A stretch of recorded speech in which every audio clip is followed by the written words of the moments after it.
नमस्कार सभी को। यूपीएससी निष्ठा में आप सभी का स्वागत है। उम्मीद है आप सभी पूरी निष्ठा से पढ़ाई कर रहे होंगे, तैयारी कर रहे होंगे। एथिक्स की तैयारी आपकी अच्छी चल रही होगी। लास्ट क्लास में हमने परसुएशन पढ़ा था। इस क्लास में आज हम पढ़ने वाले हैं मोरल एटीट्यूड्स, पॉलिटिकल एटीट्यूड्स। ये दो पढ़ लेंगे और से नेक्स्ट जो क्लास रहेगी उसमें हम पढ़ेंगे कॉग्निटिव डिजोनेंस, सोशल इन्फ्लुएंस। ये चार टॉपिक आपके इस टॉपिक नंबर 2 में एटीट्यूड में बचे हुए हैं, तो इनको हम खत्म कर देते हैं और फिर हम टॉपिक नंबर 3 की तरफ चलेंगे जिसका नाम है एप्टीट्यूड यानी कि अभिरुचि। तो चलिए शुरू करते हैं हम। और सबसे पहले शुरू करते हैं किससे? मोरल एटीट्यूड से। और मोरल एटीट्यूड्स हम किनको कहते हैं? नैतिक अभिवृत्तियां। MORAL, moral attitudes. तो नैतिक अभिवृत्तियां क्या होती हैं? तो नैतिक अभिवृत्तियां क्या होती है? ऐसी अभिवृत्तियां जो नैतिकता से संबंधित है वो नैतिक अभिवृत्ति कहलाती हैं। यानी कि ऐसे एटीट्यूड्स जो कि ऐसे विषयों से जुड़े हुए हैं जो कि नैतिक हैं। तो नैतिक अभिवृत्तियां क्या है? जो कि नैतिक विषयों से जुड़ी हुई है। पॉलिटिकल एटीट्यूड्स कौन से होंगे? जो कि पॉलिटिकल विषयों से जुड़े हुए होंगे। और मोरल एटीट्यूड्स कौन से हैं? जो कि मोरलिटी से जुड़े हुए हैं, जो कि नैतिकता से जुड़े हुए हैं। और नैतिकता पे तो टॉपिक नंबर 1 में हमने लंबा चौड़ा पढ़ाई था। तो इस वीडियो में हम क्या देखने वाले हैं? मोरल एटीट्यूड्स में हम क्या क्या पढ़ने वाले हैं? तो सबसे पहले हम क्या देखेंगे कि मोरल एटीट्यूड्स क्या होते हैं। फिर हम देखेंगे कितने प्रकार के होते हैं, क्या इनके कोई प्रकार भी होते हैं, क्या कितने प्रकार के होते हैं ये हम देख लेंगे, होते भी हैं तो। फिर हम क्या देखेंगे कि मोरल एटीट्यूड कैसे बनते हैं, कैसे बनते हैं। तो कैसे बनते हैं? वैसे ही मतलब जैसे हमारे सामान्य एटीट्यूड बन रहे थे वैसे ही हमारे क्या बन जाएंगे? मोरल एटीट्यूड्स बन जाएंगे। जैसे हमारे नॉर्मल एटीट्यूड्स बन रहे थे, पॉलिटिकल एटीट्यूड्स भी वैसे ही हमारे बन जाएंगे। इनमें क्या होता है? थोड़ा बहुत अंतर आता है बस। ठीक है, कैसे बनते हैं ये आ जाएगा। इसके बाद में कैसे आ जाएगा? कैसे बदलते हैं, कैसे बदलते हैं। तो जैसे हम नॉर्मल एटीट्यूड्स को हम बदल रहे थे, परसुएशन के द्वारा बदल रहे थे, और 9 चीजें मैंने आपको बताई थी, जैसे कि बाध्यकारी संपर्क हो गया, अतिरिक्त सूचना देना हो गया, रोल प्लेइंग हो गया, संदर्भ समूह में परिवर्तन हो गया, ठीक है, परसुएशन हो गया, तो व्यक्तिगत अनुभवों से हो गया। तो इन सब से जैसे बदलते हैं, सामान्य एटीट्यूड्स जैसे बदलते हैं, मोरल एटीट्यूड्स भी वैसे ही बदलेंगे। कैसे बदले जा सकते हैं? समाज में बदलते एटीट्यूड्स क्या हैं? समाज में बदलते या बदलती नैतिक अभिवृत्तियां, समाज में कौन कौन सी नैतिक अभिवृत्तियां बदल रही हैं? तो समाज में बदलते मोरल एटीट्यूड्स। तो कौन कौन से ऐसे एटीट्यूड्स हैं जो कि समाज में थोड़ा बहुत परिवर्तन हो रहा है? जैसे कि तलाक है, तलाक अब को नैतिकता का स्थान मिलने लगा है कि नहीं मिलने लगा है। तो ये सारा का सारा जो मोरल एटीट्यूड्स ये हो गए। दूसरी बात है, एक सिविल सेवक में कैसे होने चाहिए। एक IAS अधिकारी में, एक लोक सेवक में कैसे मोरल एटीट्यूड्स होने चाहिए? क्योंकि आपको बनना क्या है? सिविल सेवक बनना है, लोक सेवक बनना है, आपको कलेक्टर साहब बनना है। जब आपको कलेक्टर साहब बनना है तो कलेक्टर साहब बनकर के आप बन गए, और आपके जो मोरल एटीट्यूड्स हैं वो किस प्रकार के हैं ये भी तो पता रहे। तो सिविल सेवक में कैसे होने चाहिए, अगर आपको यही नहीं पता कि सिविल सेवक में कैसे होने चाहिए तो फिर आप अच्छे सिविल सेवक कैसे बनोगे ना। सिविल सेवक में कैसे होने चाहिए, और ये तो बता दिया आपने सिविल सेवक में कैसे होने चाहिए। आप में स्वयं में कौन कौन से नैतिक मूल्य हैं, आपने स्वयं में क्या परिवर्तन किया है, या कौन कौन से नैतिक अभिवृत्तियां हैं जिनको आपने स्वयं में क्या परिवर्तन किया है। तो ये क्वेश्चन इंटरव्यू में पूछा जाता है, बहुत ज्यादा पूछा जाता है, पूछा जाता है, जा सकता भी है। हालांकि धीरे धीरे बदल रहा है, हर एक बोर्ड अब नए तरीके से प्रश्न पूछने लगा है, लेकिन फिर भी कभी भी पूछा जा सकता है। एटलीस्ट रिटन में भी, मेंस में भी पूछा जा सकता है, और कभी भी जब केस स्टडी आएगी तो उसको सॉल्व करने में भी आसानी इनसे रहती है। तो सबसे पहले हम नैतिक अभिवृत्तियों क्या पढ़ने वाले हैं कि नैतिक अभिवृत्तियां क्या होती हैं, नैतिक अभिवृत्तियां कितने प्रकार की होती हैं, पहला है क्या है, दूसरी कितने प्रकार की होती हैं, तीसरी जो है वो कैसे बनती हैं, चौथी कैसे बदल सकती हैं, पांचवा समाज में समाज में कौन कौन सी मोरल अभिवृत्तियां हैं जो कि अब बदल रही हैं, जैसे तलाक को, समलैंगिकता को, वैवाहिक बलात्कार को, थर्ड जेंडर को। तो इन सब पे सिविल सेवक में कैसी होनी चाहिए, सिविल सेवक को ईमानदार होना चाहिए, न्यायी होना चाहिए, शांतिप्रिय होना चाहिए, सद्भावनापूर्ण, स्वतंत्र, ये सारी की सारी चीजें कौन कौन से होनी चाहिए, और आपने स्वयं में क्या परिवर्तन किया है। तो ये 7 बिंदु हैं, जिन 7 बिंदुओं पर आपको ध्यानपूर्वक ये देखना है कि नैतिक अभिवृत्तियां जो हैं वो क्या होती हैं। ये 7 चीजें हम देख लेंगे, और आपका नैतिक अभिवृत्तियों पर कोई भी प्रश्न आएगा तो इन 7 पॉइंटों में, मैक्सिमम इन 7 पॉइंटों में, इससे अलग कोई भी पॉइंट आ नहीं सकता। नैतिक अभिवृत्तियों क्या है, कितने प्रकार की हैं, कैसे बदलती हैं, कैसे बनती हैं, कैसे बदलती हैं, समाज में कैसे, सिविल सेवक में कैसी होनी चाहिए, आपने स्वयं में क्या परिवर्तन किया है। तो सबसे पहले हम देखेंगे क्या है, सबसे पहले हम क्या देखेंगे, क्या है। तो आप बताओ क्या है। मैंने आपको अभी बताया, नैतिक विषयों से संबंधित अभिवृत्तियों को ही नैतिक अभिवृत्ति कहते हैं। कैसे लिख दोगे आप कि नैतिक विषयों से संबंधित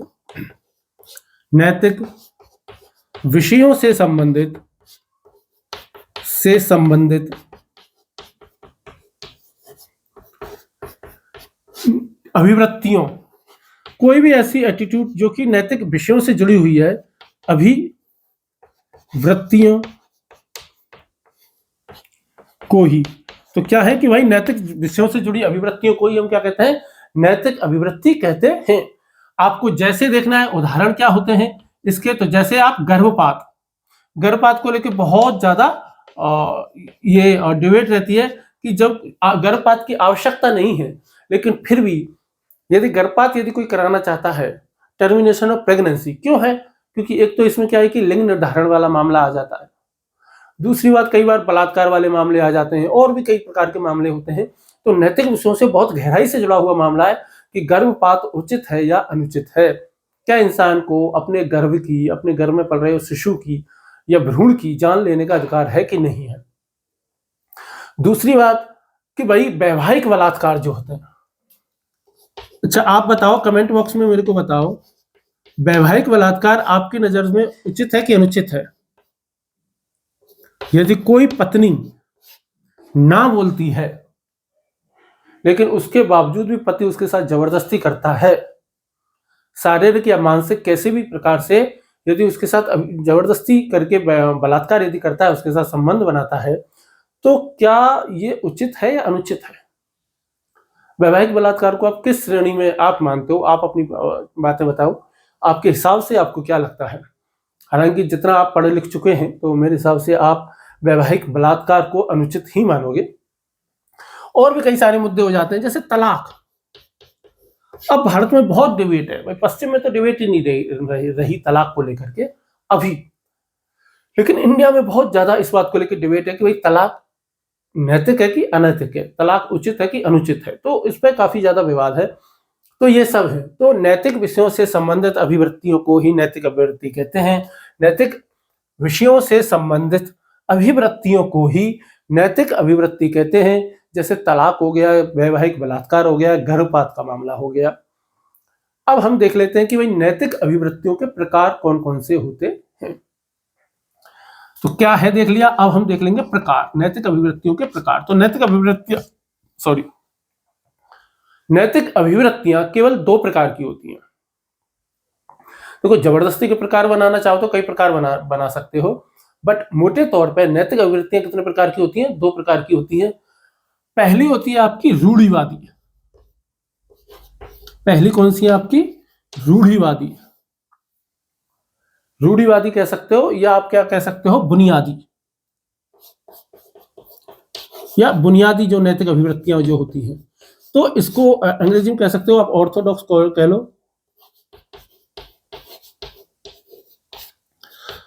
तो इसमें कौन कौन सी आ जाएंगी बुनियादी में, इनमें आपको चाहो तो ऑर्थोडॉक्स की जगह कंजर्वेटिव शब्द ज्यादा बेहतर रहेगा। ऑर्थोडॉक्स आप लिखना चाहो, चाहे कंजर्वेटिव भी आप लिख सकते हो, यहां पे लिख देता हूं, कंजर्वेटिव ज्यादा बेहतर शब्द यहां पे रहेगा। तो कौन कौन सी होती है कंजर्वेटिव आपकी, एक सेकंड देना मेरे को, है ना।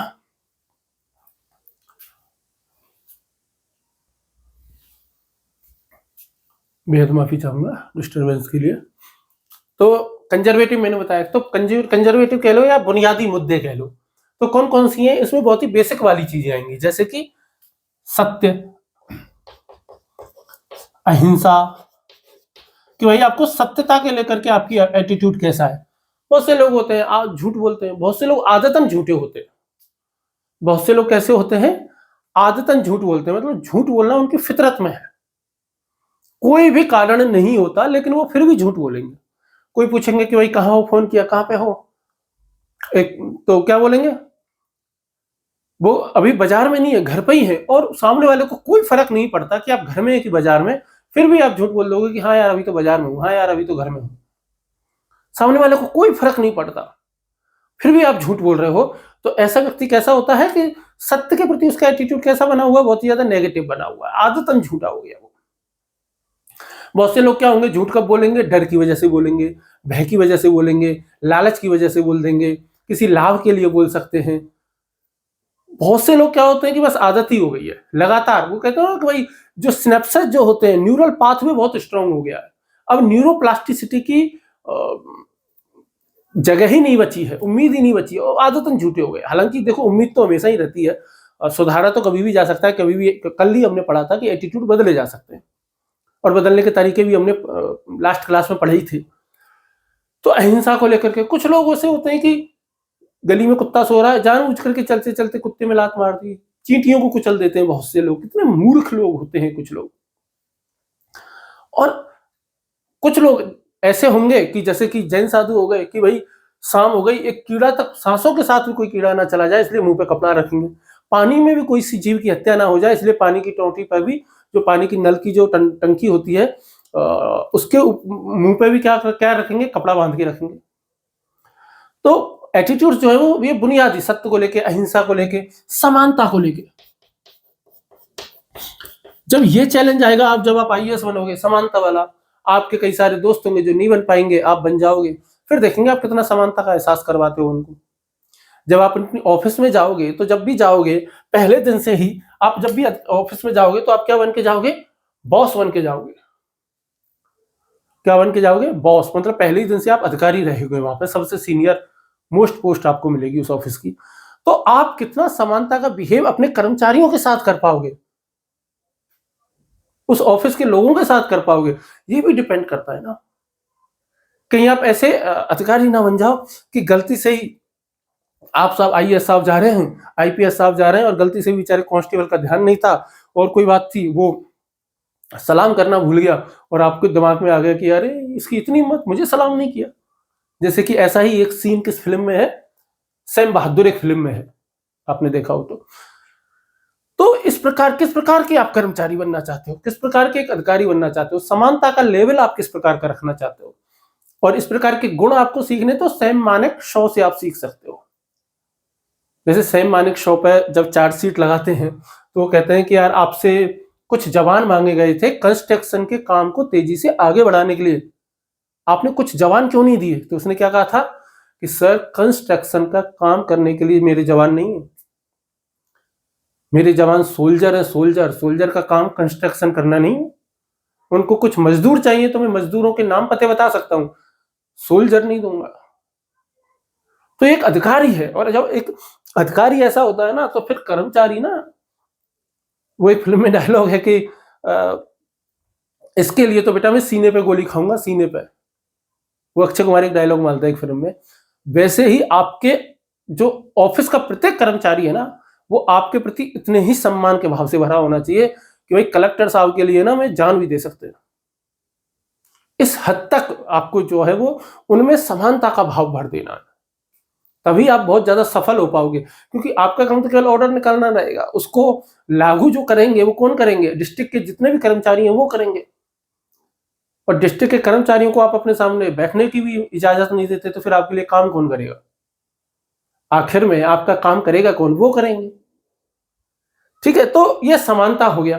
तो ये बहुत ही बेसिक मुद्दे हो गए। न्याय हो गया, आप न्याय प्रिय हो कि नहीं हो, न्याय पे बहुत दिक्कत आती है ना कि किसे न्याय कहेंगे किसे नहीं। तो न्याय पे कहते हैं कि एक समय ऐसा होता है जब थ्रेसिमिकस याद आता है, एक समय ऐसा होता है जब प्लेटो न्याय पे याद आता है, या फिर जेएस मिल याद आता है। थ्रेसिमिकस ने क्या कहा था कि शक्तिशाली का हित ही न्याय है, शक्तिशाली का हित ही न्याय है।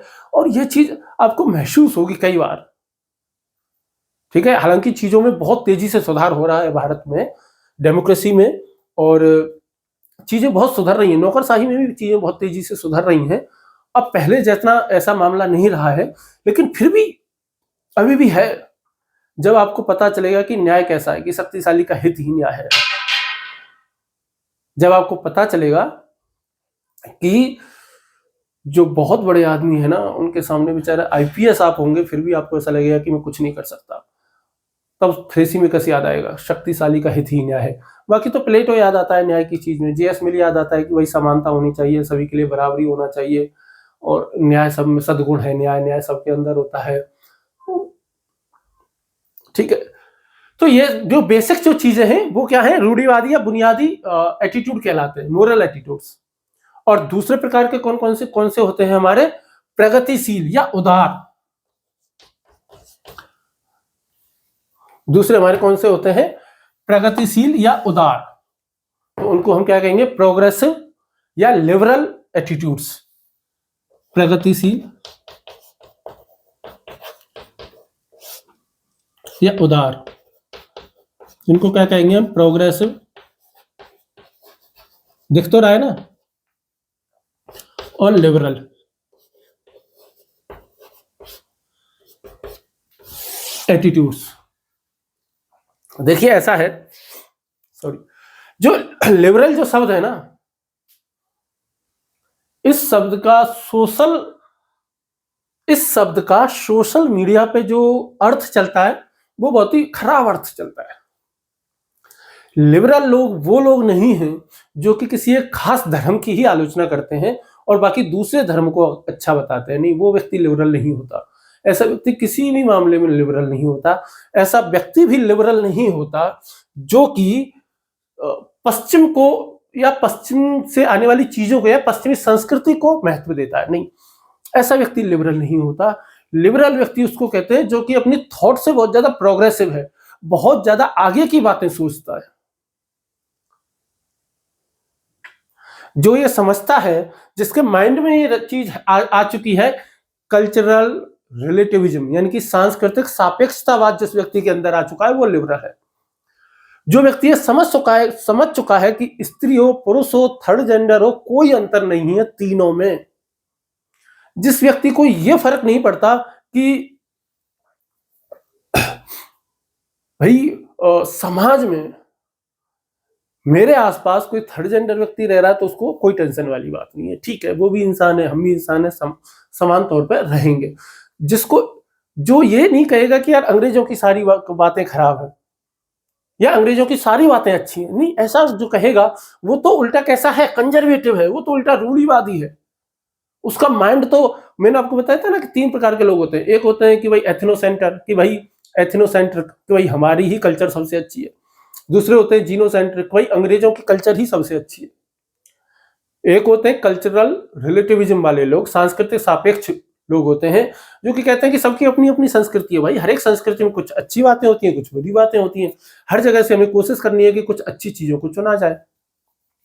तो ये हो गया, ठीक है। तो वो लोग लिबरल नहीं होते, उनको लिबरल कह देते हैं पर वो लिबरल है नहीं, ठीक है। जेएनयू में पढ़ने वाला, डीयू में पढ़ने वाला हर व्यक्ति लिबरल हो जरूरी नहीं है। किसी भी चीज में, जैसे हमारे संस्कृत में वाक्य चलता है कि अति सर्वत्र वर्ज्यते, किसी भी प्रकार में जब अति जब बहुत ज्यादा होती है तो इंसान जो है वो कट्टरता की श्रेणी में ही पहुंच जाता है। जब लोग कहते हैं कि वामपंथ, मार्क्सवाद बहुत अच्छा है, मार्क्सवाद बहुत अच्छा है, समानता होनी चाहिए, समाजवाद होनी चाहिए, जब तक कह रहे हैं तब तक ठीक है, लेकिन जैसे ही वो हिंसा के रास्ते पे जाएगा उसमें कट्टरता आ जाएगी, और जैसे ही कट्टरता आएगी तो वो नक्सलवाद का रूप ले लेगा। वो किसका रूप ले लेगा? नक्सलवाद का रूप ले लेगा। ऐसे ही जो व्यक्ति ये कहता है कि मेरी संस्कृति अच्छी है, मेरी संस्कृति बहुत अच्छी है, हमारा ही कल्चर होना चाहिए, इसमें कुछ भी बदलाव नहीं होना चाहिए, गलती से भी, छोटे से मोटा भी, और हमारा ही धर्म पूरी दुनिया में होना चाहिए, ऐसा व्यक्ति हो जाएगा कट्टर हो जाएगा। कट्टर होते ही वो आतंकवादी बन जाएगा। यानी कि जो वामपंथ का आतंकवाद है वो नक्सलवाद है, और जो दक्षिण पंथ का जो चरम रूप है ना, वो आतंकवाद है। जैसे ISIS इसका एक उदाहरण हो गया कि भाई पूरी दुनिया में हम तो इस्लामिक स्टेट ही चाहते हैं, और कोई धर्म होना ही नहीं चाहिए, गलती से भी नहीं होनी चाहिए, और सबको जीने का अधिकार ही नहीं है। अब जो व्यक्ति इस सोच के साथ काम करेगा वो कैसे काम चल सकता है ना? भाई समाज में यदि ग्रुप रह रहे हैं, माइनॉरिटी भी रह रही है, मेजोरिटी भी रह रही है, तो सभी के लिए समानता के हिसाब से ही देखना पड़ेगा ना। आप ऐसे थोड़ी है कि हर काम माइनॉरिटी के लिए ही करोगे। आप ऐसे थोड़ी है कि हर कोई स्कीम लेके आओगे तो मेजोरिटी के लिए ही लेकर के आओगे, या आप हर काम जो है वो सवर्ण समाज के हिसाब से ही करोगे, या हर काम जो है वो आप किसके अवर्ण जो समाज है उसके हिसाब से ही करोगे। ऐसा करोगे तो समाज में आप खुद भेदभाव को जन्म दे रहे हो, आप विषमता के बीज बो रहे हो। आपको संतुलन बनाना होगा, और जो संतुलन बना सकता है वही सच्चा लिबरल है, वही ओरिजिनल लिबरल है, जो बैलेंस बना करके चल रहा है, जो सभी का, प्रत्येक व्यक्ति का भला सोच रहा है, जो अंबानी से लेकर के और समाज के सबसे निचले वर्ग पर, सबसे निचली श्रेणी पे जो बंदा बैठा हुआ है, जो व्यक्ति बैठा हुआ है, जिसके पास खाने को अनाज उपलब्ध नहीं है, जब जो व्यक्ति इन दोनों के बारे में बराबर सोचेगा, जब सरकारें दोनों के बारे में बराबर से सोचेंगी, तभी तो समाज आगे प्रोग्रेस करेगा। और दोनों के लिए बराबर सोचने का मतलब क्या है? बराबर। हमारे संविधान में यह बात है कि भाई बराबर वालों के साथ में बराबरी का व्यवहार, और गैर बराबर लोगों के साथ गैर बराबरी का व्यवहार किया जाता है, तो वो लिबरल होता है। ठीक है, चलिए, तो इसमें कौन कौन से मुद्दे आ जाएंगे? विशिष्ट मुद्दे आ जाएंगे। प्रगतिशील और उदार में कौन से मुद्दे आएंगे? विशिष्ट। विशिष्ट में कैसे आ जाएगा? जैसे तलाक हो गया। अब भारत में आजकल जो तलाक बढ़ते जा रहे हैं, संख्या बढ़ रही है धीरे धीरे, तो ये नैतिक है कि अनैतिक है? आप देखते होंगे कि भारतीय समाज में आज भी, अब तो खैर धीरे धीरे स्थितियां बहुत चेंज हो रही हैं, तलाकशुदा महिलाओं के प्रति पहले उनकी क्या स्थिति होती थी और आज के समय में क्या स्थिति होती है, तो बहुत ज्यादा बदलाव आ गया है। तो इसका मतलब क्या है कि नैतिक अभिवृत्तियों में परिवर्तन हुआ है। तलाक को लेकर के नैतिक अभिवृत्तियों में परिवर्तन देखने को मिल रहा है। और थर्ड जेंडर ले लो, थर्ड जेंडर को लेकर के पहले जितनी नकारात्मकता समाज में फैली हुई थी उसमें परिवर्तन हो रहा है। अब लोग उनको समानता की दृष्टि से देखने लगे हैं। इसके अलावा क्या हो गई? समलैंगिकता हो गई। ठीक है, मैं उसमें लिख देता हूं LGBTQ, ठीक है, प्लस लिख दो। तो ये जो व्यक्ति है, LGBTQ का जो समुदाय है, जिनको समलैंगिकता कह देते हैं, अब इनके प्रति भी समाज कैसा हो रहा है? लिबरल हो रहा है, यानी कि उदार हो रहा है। वह ठीक है यार, जिसकी जैसी इच्छा है वैसी जिंदगी जियो, बहुत ज्यादा दिक्कत वाली बात है नहीं। तो इसमें भी क्या देखने को मिल रहा है? परिवर्तन देखने को मिल रहा है। शाकाहारी या मांसाहार का मुद्दा हो गया, दहेज का मुद्दा हो गया, इसका मुद्दा हो गया, दहेज का मुद्दा हो गया कि भाई दहेज है नैतिक है अनैतिक है। तो ऐसे कई सारी चीजें हैं, ऐसे कई सारे मुद्दे हैं जिनको लेकर के समाज में, ये तो रूढ़िवादी मुद्दे हो गए, और ये कैसे हो गए? प्रगतिशील मुद्दे हो गए। को लिविंग हो गई, कपड़ों को लेकर के जो बहस छिड़ी रहती है कि भाई कपड़े कैसे पहनने चाहिए, कैसे नहीं पहनने चाहिए, तो वो वाली बात हो गई। एक सेकंड देना। तो ये सब है, ठीक है। अब हम देख लेते हैं कि कितने क्या है कि भाई नैतिक विषयों से संबंधित अभिवृत्तियों कोई नैतिक अभिवृत्तियां कहती हैं, जैसे गर्भपात, वैवाहिक बलात्कार, तलाक। कितने प्रकार होते हैं? 2 प्रकार होते हैं, रूढ़िवादी और प्रगतिशील। रूढ़िवादी बुनियादी या कंजर्वेटिव, प्रगतिशील या उदार, प्रोग्रेसिव या लिबरल, या विशिष्ट मुद्दे भी आप इनको कह सकते हैं। अब हम देख लेते हैं तीसरा पॉइंट कि कैसे बनते हैं। तो इसको मिटा देता हूं मैं। कैसे बनते हैं? तो वैसे ही बनते हैं जैसे कि सामान्य एटीट्यूड बनते हैं। भाई जनरल एटीट्यूड हमारे कैसे बनते हैं?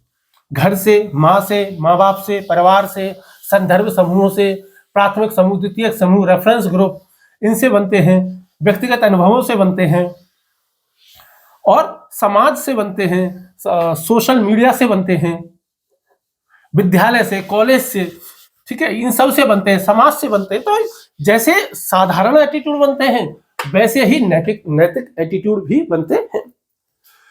तो कैसे बनते हैं, इसमें कैसे लिख दोगे, जैसे सामान्य एटीट्यूड बनते हैं वैसे ही। ये मैं आपको पहले ही बहुत अच्छे तरीके से पढ़ा चुका हूं। तो जैसे जनरल एटीट्यूड बनते हैं, जैसे सामान्य अभिवृत्तियां बनती हैं,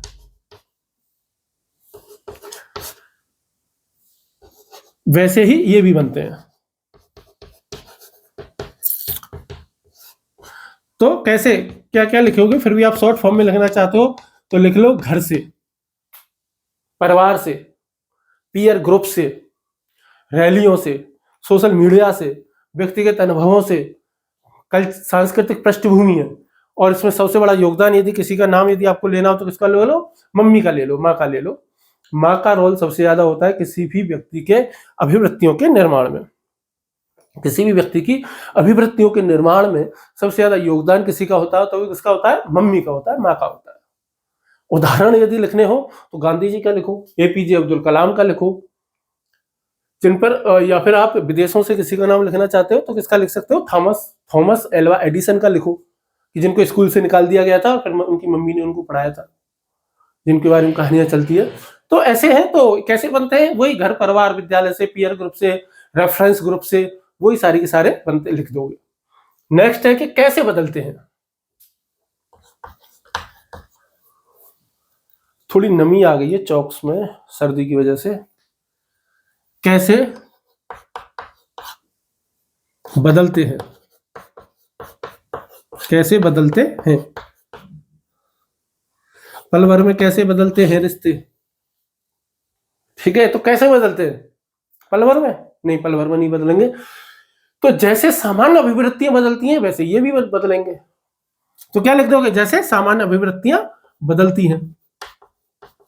तो हमने पिछली क्लासों में देखा है कि सामान्य अभिवृत्तियां कैसे बदलती हैं, अतिरिक्त सूचना देकर के, बाध्यकारी संपर्क, अतिरिक्त सूचना से, बाध्यकारी संपर्क से, संदर्भ समूह में परिवर्तन करने से, भूमिका परिवर्तन करने से, परसुएट करें किसी व्यक्ति को, परसुएशन से बदले जा सकते हैं, एजुकेशन से बदले जा सकते हैं, जागरूकता से बदले जा सकते हैं, व्यक्तिगत अनुभव से बदले जाएंगे, प्रभावशाली कोई संदेश मैसेज मिलेगा, एडवर्टाइजमेंट वगैरह जो आते हैं, प्रभावशाली मैसेज आ गया तो उससे बदल सकते हैं, विज्ञापनों से बदल जाएंगे, किसी जनसभा में गया है तो वहां बदल सकते हैं, किसी के साथ विचार विमर्श किया है तो उससे बदल सकते हैं, सरकार की नीतियों में बदलाव हुआ है तो वहां से बदल सकते हैं।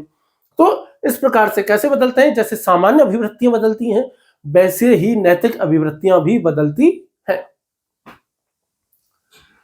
ठीक है।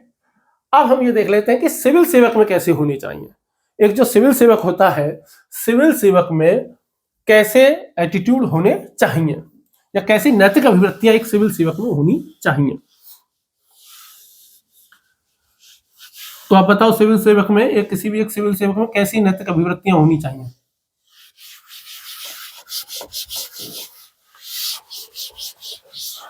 बोलो बोलो, टेल। चौक यार सारे गीले, नमी आ गई है इनमें। चलो कोई बात नहीं। नेक्स्ट क्या है, सिविल सेवक में कैसे होनी चाहिए, ठीक है, कैसे होने चाहिए। बताइए एक सिविल सेवक में कैसे मोरल एटीट्यूड्स होने चाहिए। तो सबसे पहली चीज जो होनी चाहिए उसमें उदार होना चाहिए, प्रगतिशील होना चाहिए। ऐसा नहीं कि भाई एथनोसेंट्रिक नहीं होना चाहिए, जीनोसेंट्रिक भी नहीं होना चाहिए, प्रगतिशील, आगे की तरफ देखने वाला होना चाहिए, समय के साथ बदलाव को स्वीकार करने वाला होना चाहिए, समाज की बदलती हवा को महसूस करने वाला, समझने वाला होना चाहिए। और कैसा होना चाहिए, संतुलित होना चाहिए, हर परिस्थिति में संतुलन बना करके रखे। ऐसा नहीं कि गुस्सा आ गया, कोई काम नहीं हुआ और कर्मचारी के मुंह पर फाइल फेंक के मारी, तुम क्या करते हो, पागलों की तरह चिल्ला रहे हो। या फिर कहीं पे गए, दंगे हो गए, लोगों को देखा, बच्चों को जला हुआ देखा कि घर में आग लगा दी, बच्चे जल गए हैं, और बहुत ही बीभत्स दस्त देखा और वहीं रोने लग गए, फूट फूट के रो रहे, कलेक्टर साहब रो रहे। बात समझ में आ रही? तो संतुलन बना करके रखना पड़ता है। अंदर से आपको महसूस होना चाहिए, बाहर से नहीं दिखना चाहिए किसी को। आपको हमेशा ही क्या करके रखना, बैलेंस बना करके रखना है। अगर आप बैलेंस बना करके नहीं रखोगे ना, पूरे डिस्ट्रिक्ट की ऐसी तैसी हो जाएगी, डिस्ट्रिक्ट में बैलेंस नहीं होगा। आपके बैलेंस बिगड़ने से डिस्ट्रिक्ट का बैलेंस बिगड़ जाएगा।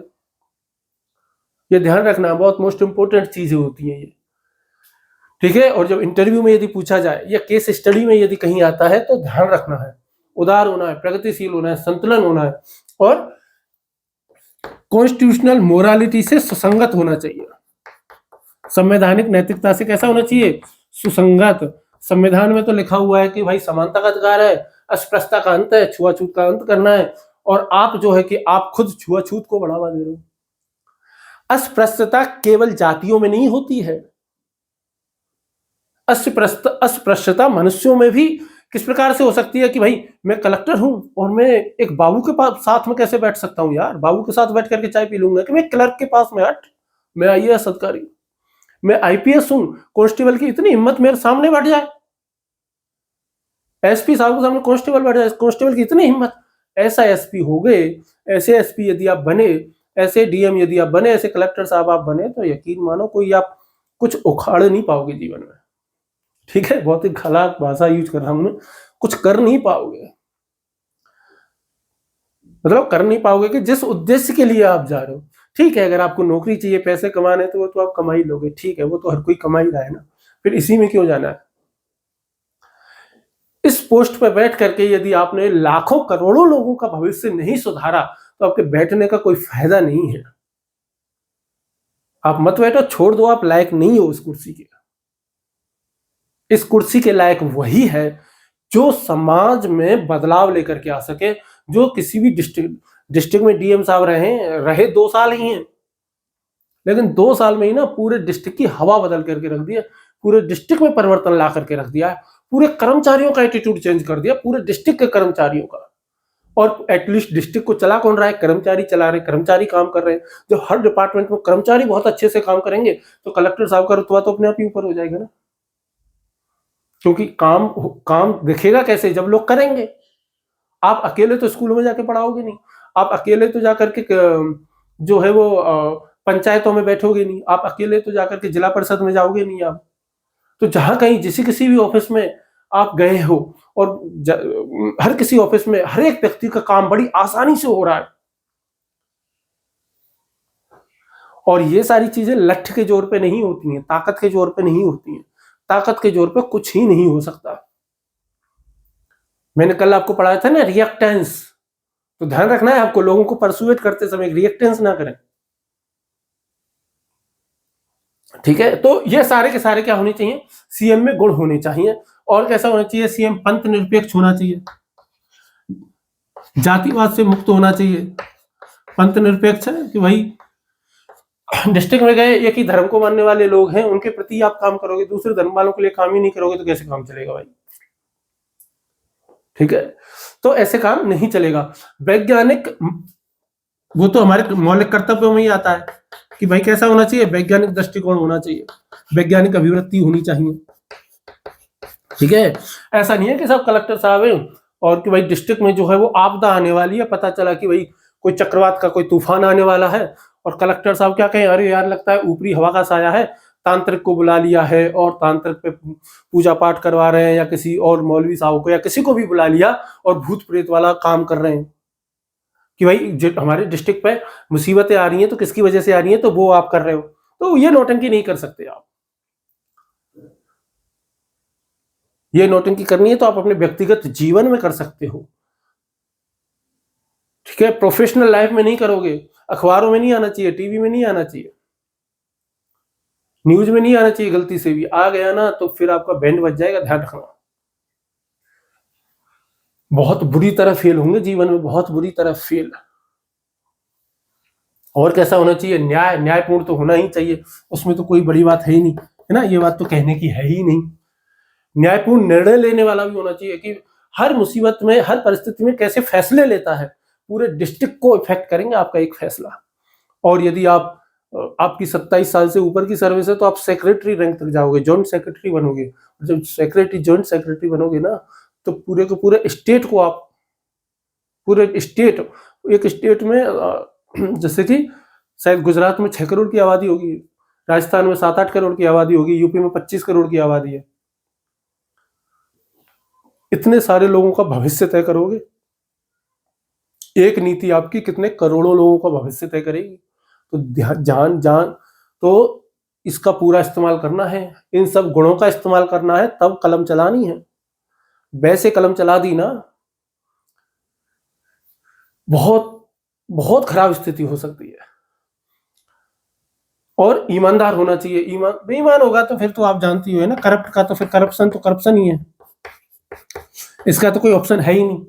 ये तो जब हम कोड ऑफ कंडक्ट पढ़ेंगे और कोड ऑफ एथिक्स जब हम पढ़ेंगे, सिविल सेवक के लिए क्या कोड ऑफ एथिक्स है, तब आप इनको समझोगे, है ना।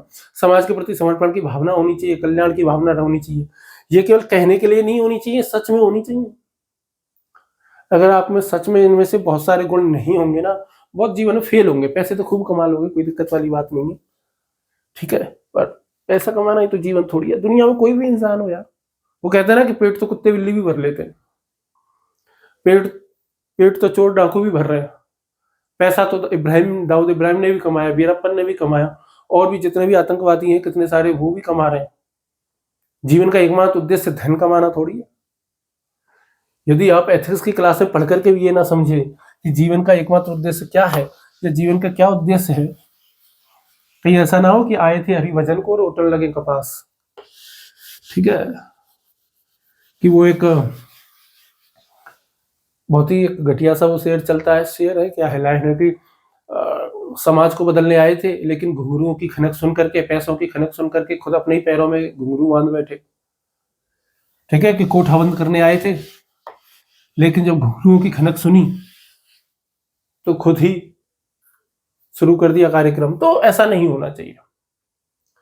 चलिए अब हम देख लेते हैं नेक्स्ट क्या है, समाज में बदलते मोरल एटीट्यूड्स कौन कौन से हैं। समाज में बदलती अभिवृत्तियां, तो हमारी सोसाइटी में कौन कौन सी ऐसी नैतिक अभिवृत्तियां हैं जो कि बदल रही हैं। समाज में बदलती नैतिक अभिवृत्तियां। अब एक बात बताओ, जो भारत का जो समाज है वो एक ही समाज है या कई प्रकार के समाजों का समूह है, या कई छोटे छोटे समाज भारतीय समाज में बसे हुए हैं। तो भारतीय सोसाइटी में यदि आप देखोगे कि एक तरफ तो क्या है, गांव की संस्कृति है, एक तरफ देखोगे तो छोटे शहर है, शहरी संस्कृति है, और दूसरी तरफ है महानगरीय संस्कृति। तो ये तीन कल्चर प्रमुख तौर पर जो है वो हमें दिखाई देते हैं। हालांकि और भी कई प्रकार की छोटी छोटी संस्कृति समाज है, लेकिन प्रमुख तौर पे ये तीन समाज हमें देखने को मिलते हैं। और तीनों ही समाजों में यदि आप देखोगे तो तीनों ही समाजों में नैतिक अभिवृत्तियों में क्या हो रहा है, परिवर्तन देखने को मिल रहा है। जैसे कुछ भी एग्जाम्पल आप लेकर के देख लीजिए, जैसे कि जातिवादी व्यवस्था हो गई, जैसे क्या हो गई, जातिवादी या जाति व्यवस्था। अब जाति व्यवस्था जो है वो गांव में भी धीरे धीरे क्या हो रही है, अभी भी थोड़ी बहुत चल रही है, जबकि शहरों में खत्म भी हो गई है और चल भी रही है। वो डिपेंड करता है कि वो शहर का इलाका कौन सा है, कौन सी जगह है, वो कॉलोनी किस टाइप की है, वो मोहल्ला किस टाइप का है, वो सेक्टर किस टाइप का है। और महानगरों में तो पूरी तरीके से क्या हो चुकी है, समाप्त हो चुकी है। महानगरों में कोई नहीं पूछ रहा कि आपकी जाति क्या है क्या नहीं है। ना फ्लैट देते समय पूछ रहे हैं, ना रेंट पे लेते समय पूछ रहे हैं, ना ऑफिस में कोई काम कर रहा है, आसपास यारी दोस्ती हो रही है, कुछ नहीं पूछ रहा, किसी को कोई लेना देना नहीं है महानगरों में। तो महानगरों में जाति व्यवस्था आप क्या कर सकते हो, खत्म हो सकती है। एक शादी को यदि आप छोड़ दें, जहाँ अरेंज मैरिज हो रही है, तो अरेंज मैरिज में लगभग आज भी महानगरों में भी जाति में ही शादी करने का रिवाज अभी भी है, लेकिन वहां भी लव मैरिज बहुत आसानी से एक्सेप्टेड है। शहरों में भी लव मैरिज आजकल बहुत आसानी से एक्सेप्टेड है। यदि दो परिवारों का लेवल समान है, आर्थिक आधार पर दोनों में बहुत ज्यादा अंतर नहीं है, तो जो जाति अलग है तो भी आपकी लव मैरिज बहुत आसानी से हो जाएगी आज के समय में। कोई दिक्कत वाली बात ही नहीं है, आज के समय की बात मैं बता रहा हूं। तो ऐसा है। और इसके बाद में जो है वो ये हो गया। इसके बाद में तलाक आप ले लो, तो तलाक को लेकर के गांव में अभी भी क्या है, थोड़ा बहुत नेगेटिव छवि अभी भी है। शहरों में अभी भी कंफ्यूजन की स्थिति बनी हुई है। ठीक है, वो डिपेंड, मैंने आपको बताया कि शहर का इलाका कौन सा है उसके ऊपर डिपेंड करती है। और महानगरों में तो तलाक तो नॉर्मल बात हो गई, सामान्य बात हो गई। ठीक है, कोई ये गौर नहीं करता कि तलाकशुदा महिला है कि नहीं है। ठीक है, बहुत ज्यादा प्रभाव नहीं पड़ता। हालांकि देखो, कुछ जेंट्स पर्सनली इस बात को लेकर के सोच सकते हैं कि चलो तलाकशुदा महिला है तो, पर बहुत ज्यादा अंतर आज की डेट में नहीं पड़ता है। समलैंगिकता को देख लो, अब आप इन सब पे लिख दोगे ना समलैंगिकता है। अब गांव में तो समलैंगिकता को अरे अरे राम राम राम ऐसी बातें कर देंगे। शहरों में चोरी छुपे चल ही रहा है, लेकिन महानगरों में कोई टेंशन ही नहीं है।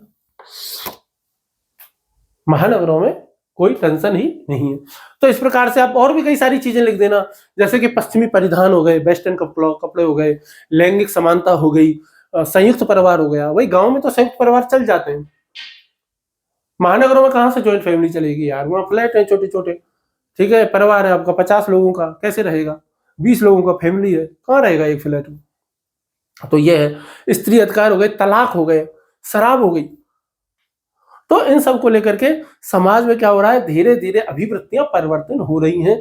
और महानगरों में परिवर्तन तेजी से हो रहा है, शहरों में भी परिवर्तन दिखाई दे रहा है, लेकिन उतनी तेजी से नहीं जितनी महानगरों में है। और गांव में अभी भी परिवर्तन बहुत धीरे दिखाई दे रहा है, लेकिन अभी भी क्या है, परिवर्तन बहुत ही ज्यादा स्लो स्लो हो रहा है, धीरे धीरे हो रहा है। लेकिन परिवर्तन हो जरूर रहा है, ये पक्का है, 100% है ये कि परिवर्तन हो रहा है।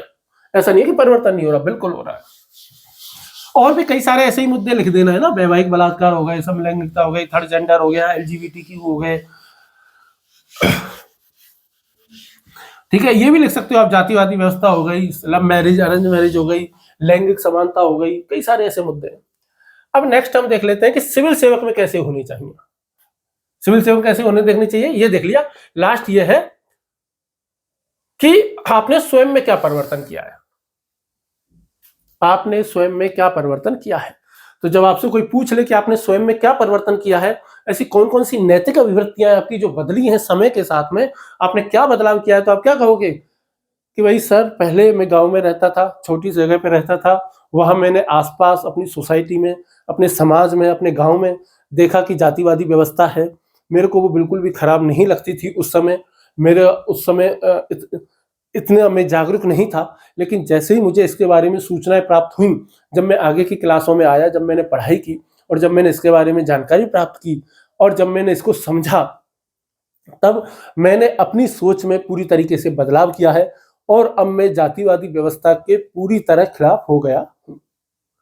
किसी भी सांप्रदायिक सोच पर लिख दो ना आप कि भाई पहले मैं, चूंकि मेरा धर्म यही था, परिवार में यही था, पूरा मोहल्ला भी हमारा इसी धर्म को मानने वाला था, हम पढ़े भी ऐसे स्कूल में जहाँ की एक ही धर्म को मानने वाले लोग रहते थे, तो मुझे वो जो कल्चरल डाइवर्सिटी है, सांस्कृतिक वैविध्य है, वो देखने को ही नहीं मिला। और मेरा एक अभिवृत्ति है वो जो है वो थोड़ी थोड़ी कुछ हद तक सांप्रदायिक हो रही थी, बन रही थी। या आप ऐसे कह देना कि मैं एथनोसेंट्रिक थोड़ा थोड़ा हो रहा था। लेकिन जब मैं घर से बाहर निकला, जब मैंने आगे की क्लासों में पढ़ाई की, कॉलेज में गया, जब मैंने कॉलेज में पढ़ाई की, यूपीएससी की जब मैंने पढ़ाई की, तब मैंने पाया कि ये बहुत ही खराब बात है। और अब मैं पूरी तरीके से पंथ निरपेक्ष होने की कोशिश कर रहा हूँ। ऐसे मत लिख देना कि हो गया, कोशिश कर रहा हूँ, ये कहना है। ऐसे ही नस्लवाद में भी कह देना कि हमने यही देखा कि भाई गोरे अच्छे होते हैं, गोरे अच्छे होते हैं, गोरियां कलाइयां, यही सब देखा, यही सब पढ़ा, समाज में हर जगह देखा कि यार गोरे लोग सुंदर होते हैं, तो मेरे को भी यही लगता था। लेकिन अब मैं क्या कर रहा हूं, इसमें धीरे धीरे परिवर्तन कर रहा हूं, अपने अपने सुधार कर रहा हूं। तो ये आप लोगे। अब आप ये भी लिख देना इसमें कि अब मैं केवल किसी भी के भी बारे में पूर्व धारणा बनाने से बचता हूं। अब मैं पहले उसको किसी भी चीज को अच्छे से जानता हूं, समझता हूं, और उसके बाद ही उसके विषय में कोई निर्णय लेता हूं। तो ये सब लिख दो। और ये लिख दो कि अब मैं समय के साथ स्वयं को धीरे धीरे और विकसित कर रहा हूं, खुद में बदलाव लेकर के आ रहा। क्लियर है? तो ये आपके क्या हो गए, मोरल एटीट्यूड्स हो गए, नैतिक अभिवृत्तियां हो गई। लिख दोगे कि भाई क्या है, नैतिक विषयों से जुड़ी अभिवृत्तियों को नैतिक अभिवृत्तियां कहती हैं। कैसे कितने प्रकार की होती हैं, तो एक तो होती है रूढ़िवादी और दूसरी होती है प्रगतिशील। कैसे बनती हैं, तो जैसे सामान्य अभिवृत्तियां बनती हैं वैसे ही बनती हैं, तो वो लिख देना पूरा पूरा। जैसे सामान्य अभिवृत्तियां घर से, परिवार से, पीयर ग्रुप से, और वो सब कैसे बदलती हैं, तो जैसे सामान्य अभिवृत्तियां बदलती हैं वैसे ही बदलेंगी। अतिरिक्त सूचना देकर के, बाध्यकारी संपर्क से, भूमिका परिवर्तन से, संदर्भ समूह में परिवर्तन करके, परसुएशन करके, इन सब से और व्यक्तिगत अनुभवों से, विज्ञापनों से, इन सब से समाज में कौन कौन मोरल एटीट्यूड बदल रहे हैं कि हाँ बदल रहे हैं। गांव में थोड़ा कम बदल रहे हैं, जबकि शहरों और महानगरों में तेजी से बदल रहे हैं। सिविल सेवक में कैसे होने चाहिए तो लिख देना, और आपने स्वयं में क्या परिवर्तन किया कि मैं परिवर्तन कर रहा हूँ, धीरे धीरे स्वयं को और बेहतर बना रहा हूँ और अभी मैं कोशिश कर रहा हूँ। ठीक, चलिए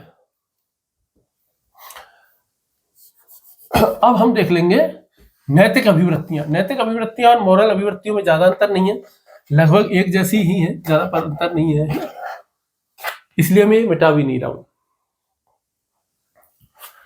तो नैतिक अभिवृत्तियां या राजनीतिक अभिवृत्तियां, जो भी आप लिखना चाहो वैसे आप लिख सकते हो।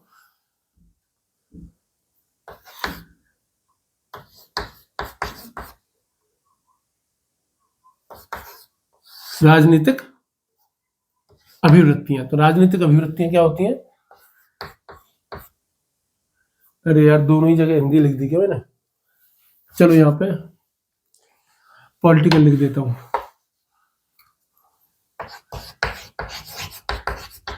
पॉलिटिकल एटीट्यूड्स, राजनीतिक अभिवृत्तियां। तो राजनीतिक अभिवृत्तियों में भी हम क्या पढ़ेंगे कि राजनीतिक अभिवृत्तियां किन्हें कहते हैं, क्या होती हैं, राजनीतिक अभिवृत्तियां भी कितने प्रकार की होती हैं, राजनीतिक अभिवृत्तियां भी कैसे बनती हैं, और राजनीतिक अभिवृत्तियां कैसे बदलती हैं। ठीक है, और समाज में बदलती पॉलिटिकल एटीट्यूड्स कौन कौन से जो कि समाज में लगातार बदल रहे हैं। समाज के, या तो लगभग पूरा देश ही लिखना पड़ेगा। ठीक है, और इसके अलावा यहाँ पे सिविल सेवक में कैसे होने चाहिए ये नहीं लिखेंगे हम। ठीक है, सिविल सेवक को राजनीति से दूर रहना है, तो ये वाला पॉइंट हम यहाँ नहीं लिखेंगे कि भाई सिविल सेवक में कैसे होने चाहिए, और हम क्या लिख लेंगे कि आपने स्वयं में क्या परिवर्तन किया है। ठीक है, बस ये हो गया, और क्या है। तो क्या है, तो जैसे हमने पढ़ा था कि भाई नैतिक अभिवृत्तियों से जुड़ी अभिवृत्तियों को ही हम क्या कहते हैं, नैतिक अभिवृत्ति कहते हैं। ठीक वैसे हम क्या कह देंगे कि राजनीतिक दल, राजनीतिक दल, राजनीतिक नेता, राजनेता, राजनीतिक कानून आदि सभी से संबंधित अभिवृत्तियों को ही हम क्या कहते हैं, राजनीतिक अभिवृत्ति कहते हैं। ठीक है, राजनीति और राजनीति से जुड़े तत्वों से संबंधित अभिवृत्तियों को ही राजनीतिक अभिवृत्तियां कहते हैं। जैसे आपने देखा ही होगा कि कुछ कहते हैं कि मुझे पॉलिटिकल पसंद नहीं, पॉलिटिकल कीचड़ है यार, वहां कौन जाना चाहेगा, मर जाऊंगा लेकिन पॉलिटिक्स में नहीं जाऊंगा। और दूसरे व्यक्ति क्या कहेंगे, यार राजनीति में जाना, सुधार करना है, चाहे कुछ भी हो जाए, अपना घर है, कोई भी देश परफेक्ट नहीं होता, उसे परफेक्ट बनाना पड़ता है। रंग दे बसंती फिल्म में डायलॉग है ये। ठीक है, तो दोनों प्रकार के एटीट्यूड लोगों के होते हैं, कुछ के पॉजिटिव होते हैं, कुछ के नेगेटिव होते हैं, कुछ के एम्बिवेलेंट होते हैं तथा ठीक है यार वोट डाल करके आना, डालेंगे और क्या है, जो ठीक लगेगा अपने को, जो लगता है सही काम करता है उसको दे देंगे और क्या। तो ये है, कुछ लोग क्या है कि केवल आती पे ना पाती पे वोट पड़ेगा जाति पर, कुछ लोग ऐसे होते हैं। ठीक है, कुछ क्या क्या होंगे कि गर्म पे ना नरम पे वोट पड़ेगा धर्म पर, कुछ लोग ऐसे होंगे। सब तरीके के अलग अलग लोग होते हैं, तो एटीट्यूड जो है वो अलग अलग होते हैं।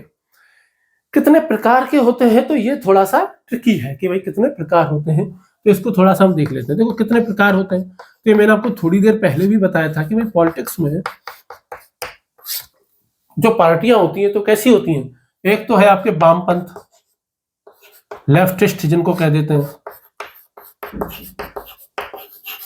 जिनको हम क्या कह देते हैं, लेफ्टिस्ट जिनको हम कह देते हैं। एक को हम कहते हैं मध्यपंथी, सेंट्रिक, मध्यपंथी जिनको कहते हैं सेंट्रिक, CENTRIC।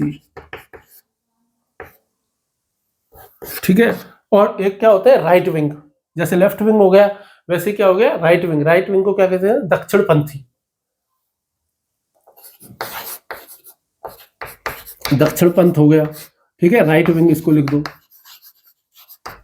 अब दुनिया में देख लेते हैं कि भाई कैसे कैसे चल रहा है। जैसे वामपंथ है, तो वामपंथ आपको कहां दिखाई देगा, क्यूबा में। क्यूबा में कौन थे, फिदेल कास्त्रो का शासन जो रहा। भारत में यदि आप देखोगे तो CPI है, CPIM है, communist party of India. Communist party of India, मार्क्सवादी। ठीक है, ये हो गई। दक्षिण पंथ का उदाहरण आपको लेना है तो अमेरिका में की जो रिपब्लिकन जो पार्टी है, रिपब्लिकन जो पार्टी है, वो इंग्लैंड की लेनी हो तो कौन सी है, डेमोक्रेट्स। वह कंजर्वेटिव पार्टी और लेबर पार्टी दो हैं, तो वहां पे हम किसको लिख देंगे, लेबर पार्टी को लिख देंगे। कंजर्वेटिव को लिखेंगे इसमें, है ना, राइट विंग लिख रहे हैं ना, तो कंजर्वेटिव को लिखेंगे क्योंकि उसके नाम में ही कंजर्वेटिव है। भारत में लिखना हो तो किसको लिख सकते हैं हम, बीजेपी को लिख सकते हैं। इसके अलावा जो असदुद्दीन ओवैसी की जो है AIMIM है, क्या है उसका, उसको लिख देंगे। ठीक है, ऐसी कोई भी जो कि अपनी संस्कृति, अपने कल्चर को, अपने धर्म को, उसको, अपने जाति को, उनको ज्यादा मान्यता देती है, तो वो राइट विंग है। तो इसमें किसको ले लेंगे हम, बसपा को भी ले लेंगे, मायावती की जो है। मध्यपंथी में यदि आप उदाहरण लेना चाहोगे तो फ्रांस में इमैनुअल मैक्रों जो राष्ट्रपति हैं शायद, वो उनकी जो पार्टी है उसको हम ले लेंगे, इमैनुअल मैक्रों की फ्रांस, उसकी पार्टी को हम ले लेंगे। भारत में बहुत से लोग कांग्रेस को इसमें लेते हैं, हालांकि कांग्रेस पर तुष्टिकरण के बहुत ज्यादा आरोप लगते रहे हैं, और एक लगते रहे कि भाई जो कांग्रेस है वो देखने में ही जो है वो मध्यपंथी लगती है, लेकिन वो है लेफ्टिस्ट या है राइटिस्ट, तो वो एक आरोप, तो एक दूसरी बात है। बट बेसिकली हम कांग्रेस को इसमें रख सकते हैं, INC, इंडियन नेशनल कांग्रेस। आम आदमी पार्टी को किसमें रखेंगे, इसमें रख सकते हैं आम आदमी पार्टी को।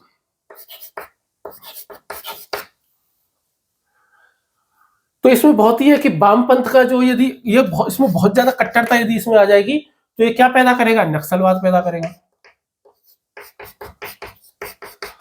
और जब इसमें बहुत ज्यादा, जरूरत से ज्यादा कट्टरता आ जाती है तो ये भी क्या पैदा करेगा, आतंकवाद पैदा करेगा। अब बात यह है कि ऐसा नहीं है कि सारी पार्टियां ऐसे कर रही है, नहीं, बात यह है कि कौन ऐसा है जो कितना ज्यादा राइट पंथी है, वो भी तो देखने की बात है ना। जैसे बीजेपी पे लगता तो आरोप है बहुत ज्यादा कि भाई ये राइट विंग है, कहने को ये राइट विंग बहुत ज्यादा दिखाई देती है, बट यदि आप काम देखते हो, ठीक है, तो इसमें आपको कैसे सेंट्रिक कई सारी योजनाएं आपको दिखाई देंगी जो कि कैसी है, सेंट्रिक, कई सारी योजनाएं जो दिखाई देंगी जो कि कैसी है, लेफ्टिस्ट है। तो आज की डेट में ऐसा हो गया है भारतीय राजनीति में तो खास तौर पर, कि यदि हम ये कहें कि कोई सी पार्टी 100% लेफ्टिस्ट है या 100% सेंट्रिक है या 100% राइट विंगर है, तो ऐसा है नहीं, ऐसा बचा नहीं है, 100% कोई नहीं है। बस देखो, ये समय के हिसाब से बदल देते हैं, मौके के हिसाब से बदल सकते हैं। जैसे अभी डोनाल्ड ट्रंप है, तो वो कौन से राइट विंगर है। अभी आप पूरी दुनिया में देखोगे कि इस समय पूरी दुनिया में दक्षिण पंथ का उभार दिख रहा है, और दक्षिण पंथ का उभार दिखाई देने का एक कारण यह भी है कि पूरी दुनिया में लगभग ऐसा हो गया है कि जो आतंकवाद जो आया, तो आतंकवाद के खिलाफ लोग इकट्ठे होने लग गए, और जब लोग एक साथ आने लग गए, साझा होने लग गए, तो दुनिया के लोगों को ये लगने लगा कि यार, जैसे कि यूरोप में शरणार्थी समस्या आई, जब सीरिया से, लेबनान वगैरह से, और यहाँ से कई सारे मुस्लिम लोग गए वहां पे, शरणार्थी बन करके गए, तो उन्होंने क्या किया कि वहां की संस्कृति को अपनाया नहीं और अपने ही कल्चर को अपनाया, अपने ही कल्चर पे जोर देने लगे। उसकी वजह से वहां विवाद हुए, झगड़े बढ़े, वो अधिकार मांग करने लगे। तो वहां पे जो लोग रहते थे जो कि अब तक पूरी तरह लिबरल थे, अब उनको ऐसा लगने लगा कि यार ये तो हमारे कल्चर को खत्म करना चाहते हैं, अपने कल्चर को सेट करना चाहते हैं। तो वहां पे राइट पंथियों का उभार इसलिए देखने को मिला, उसके विरोध में, यानी कि राइट विंग के विरोध में ही राइट विंग खड़ी हो गई। इस समय पूरी दुनिया में ही ऐसा है। ज्यादातर आप देशों में देखोगे तो अधिकतर देशों में आपको यह देखने को मिलेगा कि इस समय दक्षिण पंथियों के सामने ही दक्षिण पंथी खड़े हैं, यानी कि एक खास जाति, धर्म, भाषा, किसी के भी आधार पर दो लोग बिल्कुल आमने सामने की स्थिति में आ गए हैं। ऐसा दुनिया के कई सारे देशों में देखने को मिल रहा है, लेकिन ये केवल देखने को मिल रहा है।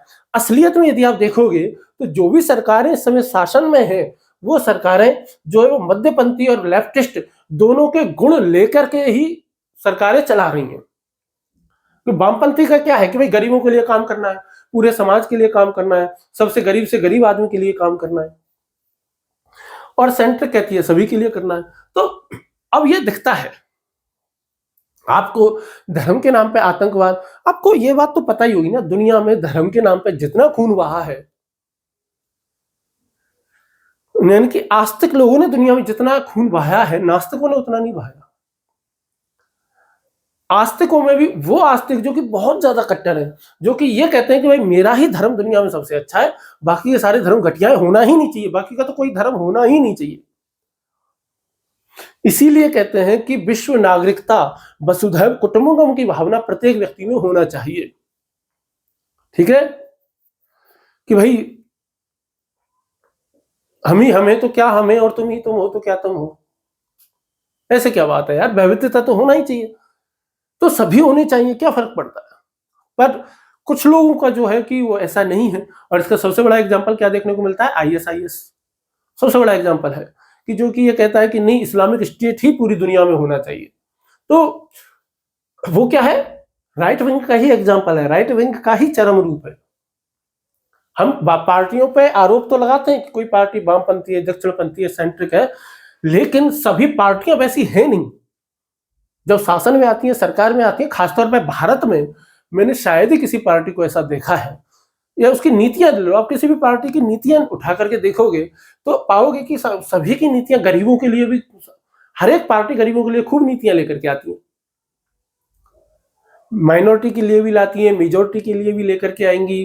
ठीक है, और सवर्ण समाज यानी कि पूरे देश के लिए भी लेकर के आएंगे, खाली स्पेशल सवर्णों के लिए तो ला नहीं सकते, है ना। तो पूरे देश के लिए, सभी कॉमन आम आदमी के लिए लेकर के आ रहे हैं, कुछ स्पेशल एसटी के लिए ला रहे हैं, एसटी के लिए ला रहे हैं, ओबीसी के लिए ला रहे हैं। तो इससे देखने को ये मिलता है नीतियों में कि भाई सभी काम कर रहे हैं, सभी के लिए लगभग थोड़ा बहुत कम ज्यादा उस तरीके से काम हो रहा है। और भारतीय राजनीति तो अलग तरीके से, क्योंकि भारतीयों के खून में लोकतंत्र बसा हुआ है, भारतीयों के खून में ही क्या बसा हुआ है, लोकतंत्र बसा हुआ है। देखो मैं आपको एक बात बताता हूं, यहाँ पे बहुत सीरियस बात बताऊंगा, आप भी उससे इत्तेफाक रखते होंगे, यानी कि सहमत होंगे उस बात से। आप एक बात बताओ, दुनिया में जहां कहीं भी लोकतंत्र चल रहा है या कोई किसी भी धर्म का शासन चल रहा है, तो वहां पे जैसे लोकतंत्र चल रहा है, लोकतंत्र का एग्जांपल पहले लेते हैं, तो वहां पे लोकतंत्र क्यों चल रहा है, क्योंकि संविधान मजबूत है इसलिए चल रहा है, वहां पे पॉलिटिकल पार्टियां बहुत अच्छी हैं इसलिए चल रहा है, या वहां की सोसाइटी बहुत अच्छी है इसलिए चल रहा है। तो मैं आपको फिर बताता हूं, दुनिया के किसी भी देश में जहां पे भी लोकतंत्र सफलतापूर्वक चल रहा है, उसका केवल एक ही कारण है, और वो कारण क्या है कि वहां का जो समाज है वो समाज चलने दे रहा है, समाज चलने दे रहा है। भारत में लोकतंत्र इतना ज्यादा सफल है, 150 करोड़ की आबादी होती है, और हम यहां पर इतनी हिम्मत रखते हैं कि हम एक साथ चुनाव करवा सकते हैं। लोकसभा राज्यसभा के चुनाव एक साथ हमने करवाए शुरू में कई सालों तक, और अभी भी कराने की हिम्मत हम रखते हैं, और हो भी जाएंगे, कोई दिक्कत भी नहीं आएगी। हमारे यहाँ लोकतंत्र में आज तक दिक्कत नहीं आई। आज तक आपने देखने को नहीं मिला होगा कि भाई प्रधानमंत्री कोई बन गया है तो उस प्रधानमंत्री के खिलाफ पूरी सेना खड़ी हो गई, पुलिस खड़ी हो गई, वो कभी नहीं देखने को मिला। बहुत ही रेयर, मतलब देखने को ही नहीं मिला, बिल्कुल ही रेयर क्या है। तो क्यों चलने दे रहा है, क्योंकि हमारा भारतीय जो सोसाइटी है ना, इंडियन समाज जो है, भारतीय समाज की रगों में ही क्या है, डेमोक्रेसी या लोकतंत्र है। भारतीयों के डीएनए में भी लोकतंत्र बसा हुआ है। आप कहोगे कैसे? भारत में आज भी क्या होता है कि किसी भी परिवार में दिक्कत हो गई ना, दो भाइयों में, तो 4 आदमी आ जाएंगे ना, 4 आदमी जो फैसला सुना देंगे, वो 2 भाई वो उस फैसले को मान लेंगे, सर आंखों पे बिठा लेंगे। आज भी लोग क्या कहते हैं हमारे यहाँ कि यार देख लो, 4 लोगों को बुला लो, 4 लोगों के सामने आप तो कहलवा दो बस। 4 लोगों के सामने कोई झूठ भी कह देगा ना, लोग उसको सच मान लेंगे। हमारे यहाँ पंच परमेश्वर की धारणा रही है। प्रेमचंद जी की कहानी आपने पढ़ी होगी कि भाई जो पंच होता है ना, वो न्याय ही करेगा, न्याय कर ही नहीं सकता, ऐसी धारणा रही है शुरू से ही। तो इतना ज्यादा डीएनए में हमारे में डेमोक्रेसी बसी हुई है, इसलिए हमारी यहाँ इतनी सफल हुई है डेमोक्रेसी। पाकिस्तान में, बांग्लादेश में, कितने सारे देशों में डेमोक्रेसी का बैंड बजा करके रख दिया, भुर्ता बन गया। यानी कितनी बार संविधान चेंज हो गया उनका। और उसका सबसे बड़ा कारण क्या है? सोसाइटी, समाज। हमारे यहाँ का समाज बहुत ज्यादा लोकतांत्रिक है। हमारे यहाँ के समाज में बहुत ज्यादा जो है वो कट्टरता देखने को नहीं मिलती है, बिल्कुल नहीं है। और इसका सबसे बड़ा श्रेय यदि किसी को जाता है तो वो किसको जाता है? भारतीय सोसाइटी को। भारतीय सोसाइटी शुरू से ही, जैसे सनातन धर्म है, सनातन धर्म शुरू से ही वसुधैव कुटुंबकम की भावना से चलता आ रहा है। हमारा हिंदू धर्म शुरू से ही, सनातन धर्म आप कहाँ देखोगे? वसुधैव कुटुंबकम, वसुधैव कुटुंबकम। तो ये सब बहुत खूब कहेंगे। और चूंकि डाइवर्सिटी इतनी ज्यादा है ना, लचीला इतना ज्यादा है, कोई राम को पूजे कोई टेंशन नहीं, कोई शिव को पूजे कोई टेंशन नहीं। मैं ऐसा नहीं किसी खास धर्म की वकालत कर रहा हूं, एक जनरल बात जो फैक्ट है वो बता रहा हूं। ठीक है, कहने को भगवान है, और भगवान जैसे ब्रह्मा विष्णु महेश है, लेकिन उनके विष्णु के जो अवतार हैं हम उनको पूज रहे हैं। कुछ लोग तो जो विष्णु के जो अवतार हैं उन अवतारों के भी जो भक्त जो रहे, जैसे हनुमान जी हैं। हनुमान जी किसके भक्त हैं, किसके सेवक हैं? राम के। और राम किसके अवतार हैं? विष्णु के। लेकिन हमारे यहाँ आप देखोगे तो हनुमान चालीसा का पाठ इतनी जगह हो रहा है, जब भी डर लग रहा है किसी को हनुमान चालीसा को याद कर रहा है। क्यों याद कर रहा है? क्योंकि हनुमान जी की इतनी पूजा हो रही है, सेवक की पूजा हो रही है। एक व्यक्ति राम की पूजा कर रहा है, एक विष्णु की, एक हनुमान की। तो कोई ऐसे नहीं कह रहा अरे शिव की पूजा करो, क्या है वो है, क्योंकि वही त्रिमूर्ति है वो, या हमारी ट्रिनिटी जिनको हम कहते हैं उनकी पूजा करो, क्या हनुमान की पूजा करते? कोई नहीं कह रहा। सब बहुत मिलजुल के मजे से रह रहे हैं। कोई पूजा नहीं भी कर रहा तो भी कोई टेंशन नहीं। बाकी के धर्मों में ऐसा नहीं है, आप देखने को नहीं मिलेगा ज्यादातर धर्मों में। तो ये एक चीज है जो कि भारतीय समाज में लोकतंत्र को बिना करके रखती है। और मेरी बात का तर्क देने के लिए आपको मैं 3 लोगों के नाम बताता हूं। एक है जीन बोदा। जीन बोदा फ्रांस के ये लेखक रहे हैं। ठीक है, पॉलिटी पे इन्होंने खूब लिखा है। ठीक है, और इनकी एक पुस्तक है जिसका नाम है 6 books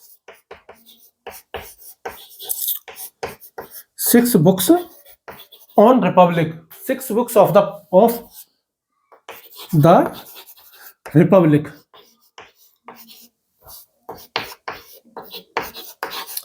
6 book of the Republic हो गया। एक एग्जांपल ले लो आप तुलसीदास जी का। तुलसीदास जी की पुस्तक कौन सी है? आरसीएम, रामचरितमानस। और आप एग्जांपल लेना चाहो तो किसका ले लो? कौटिल्य का ले लो। और उनकी बुक का क्या नाम है? अर्थशास्त्र। अब देखो क्या है, जब हम जीन बोधा की पुस्तक देखेंगे 6 बुक्स ऑफ रिपब्लिक, तो इस जीन बोधा साफ तौर पे ये कहते हैं, या तीनों ही स्पष्ट तौर पे एक बात ये कहते हैं कि कोई भी राजा, कोई भी शासक, कोई भी सरकार तभी तक चल रही है जब तक कि उस वहां का समाज उसे चलने दे रहा है। जिस दिन वहां का समाज चाहेगा उस चीज को उखाड़ के फेंक देगा। आपको क्या लगता है, किम जोंग उनके पास बहुत ज्यादा ताकतवर है क्या? वो पूरे देश को मार देगा क्या, नॉर्थ कोरिया को? अब सोचो कि नॉर्थ कोरिया का एक एक आदमी, एक एक बच्चा खड़ा हो जाए किम जोंग के खिलाफ, तो क्या वो चल पाएगा? नहीं चल पाएगा। पुतिन के अगेंस्ट पूरा रूस खड़ा हो जाएगा तो क्या पुतिन चल पाएगा? नहीं चल पाएगा।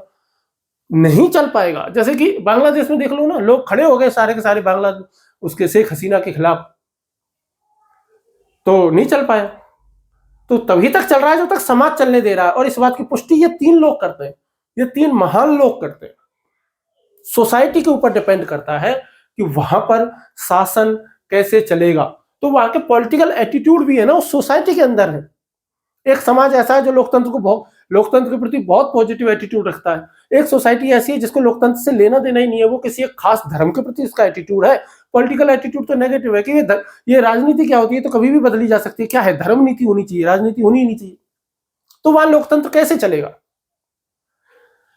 इसीलिए हमको कैसा थैंक यू कहना चाहिए। वो एक गाना है कि हम लाए हैं तूफान से कश्ती निकाल के, मेरे देश के बच्चों इसे रखना संभाल के। एक गाना है कि हम लाए हैं तूफान से कश्ती निकाल के, मेरे देश के बच्चों इसे रखना संभाल के। तो संभाल के रखना है भाई। इतनी मेहनत से संविधान बना है, इतने सालों से हमारे यहाँ जो है वो लोकतंत्र इतनी सफलता के साथ चल रहा है, इतनी सफलता के साथ चल रहा है। दुनिया के शायद किसी भी देश में इतनी सफलता के साथ लोकतंत्र नहीं चल रहा है। चाहे भले ही हो वो अमेरिका में भी इतना सफल लोकतंत्र नहीं है जितना भारत में देखने को मिलता है। आप चुनाव प्रणाली देख लो, वहां देख लो वोटों की गिनती में कितना हाहाकार मचता है।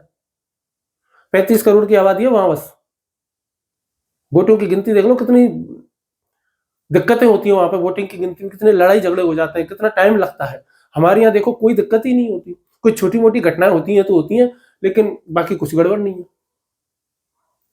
तो ये सब की सब बातें हमारे यहाँ, सब रिजल्ट आता है ना, सब आसानी से मान लेते हैं, ठीक है भाई हार गए तो हार गए, क्या है। ये छोटी मोटी आरोप तो देखो, नेता हैं तो अपने खुद को बचाने के लिए जनता के सामने कुछ तो जवाब दे अपनी हार का, तो इसके लिए छोटे मोटे आरोप कई बार लगा देते हैं, ईवीएम वगैरह पे लगा दिया और कुछ पे लगा दिया। बाकी यकीन मानो 100% मतलब कि सबसे सफल लोकतंत्र भारत में चल रहा है, और अब से नहीं चल रहा, 1951 से ही चल रहा है, जब से पहले आम चुनाव हुए तब से लेकर के अब तक चल रहा है। तो ये सारे के सारे क्या है, आपके पॉलिटिकल एटीट्यूड्स होते हैं, है ना। तो ये कितने प्रकार के होते हैं, तो ये सारे के सारे प्रकार आप लिख देना, वामपंथ वगैरह, दक्षिण पंथ वगैरह, और ये सब सेंट्रिक वगैरह। चलिए आगे हम देखेंगे कितने प्रकार हो गए। अब हम देखेंगे कैसे बनते हैं। तो कैसे बनते हैं हम क्या देखेंगे, वैसे ही बनते हैं जैसे कि सामान्य अभिवृत्तियां बनती है, और इसमें किस कारण लिखना हो तो राजनीतिक समाजीकरण के द्वारा बनते हैं। एक नया शब्द इसमें लिखना हो कैसे बनते हैं तो क्या लिख दोगे, राजनीतिक समाजीकरण के द्वारा, राजनीतिक समाजीकरण के द्वारा।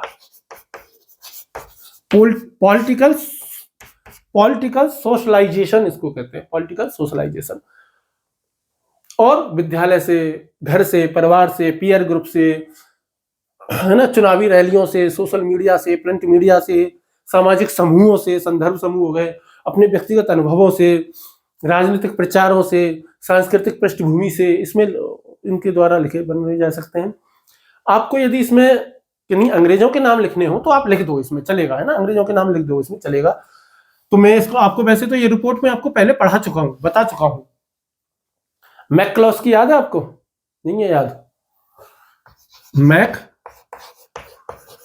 मैकक्लॉस्की, CLOSKY, मैकक्लॉस्की एक पुस्तक है, व्यक्ति है, इसकी एक पुस्तक है जिसका नाम है the psychology of attitudes, the psychology of attitudes. इस पुस्तक में ये क्या लिखते हैं, इस पुस्तक में ये लिखते हैं, ये पुस्तक कब आई थी, जब आपातकाल लगभग खत्म होने को आ गया था तब, 1976 में। इसमें ये कह रहे हैं कि जिस व्यक्ति का IQ जितना ज्यादा कम होगा, जिस व्यक्ति का IQ जितना ज्यादा कम होगा, वो व्यक्ति उतना ही ज्यादा कट्टर होगा, किसी भी चीज को लेकर के, धर्म को लेके, समाज को लेके, जाति को लेके, नस्ल को लेकर के। तो क्या होता है कि जो इनमें कम IQ होती है, जिनका IQ लेवल कम होता है, उनमें कट्टरता ज्यादा होती है, उनमें कट्टरता क्या होती है, ज्यादा कहती है, ये इनका अध्ययन कहता है। ये 100% सच हो ऐसा मैं नहीं कह रहा, बट ये मैकक्लॉस्की की जो पुस्तक है द साइकोलॉजी ऑफ एटीट्यूड्स 1976 में आई थी, इन्होंने कहा था कि जो पॉलिटिकल एटीट्यूड्स जो होते हैं, पॉलिटिकल एटीट्यूड्स में जो व्यक्ति का IQ जितना ज्यादा कम रहेगा, उसमें कट्टरता उतनी ही ज्यादा होती है।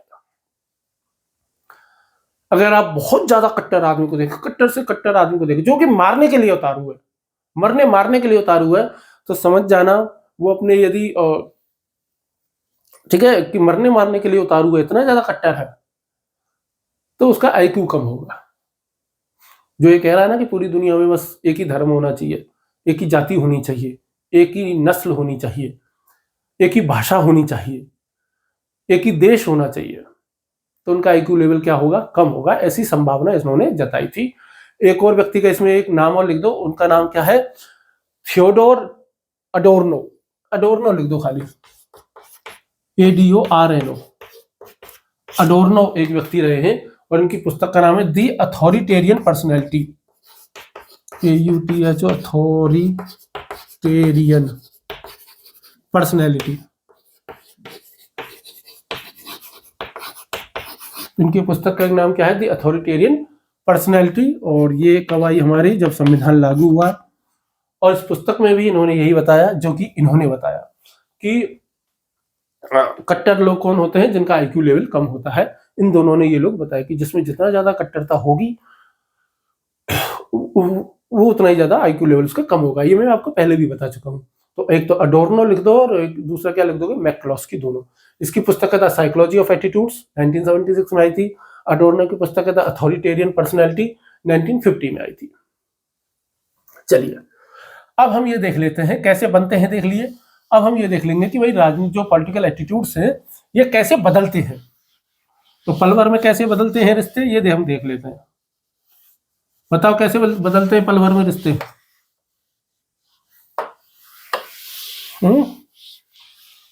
कि कल मेरे साथ मूवी देखने गई थी, आज किसी और के साथ चली गई।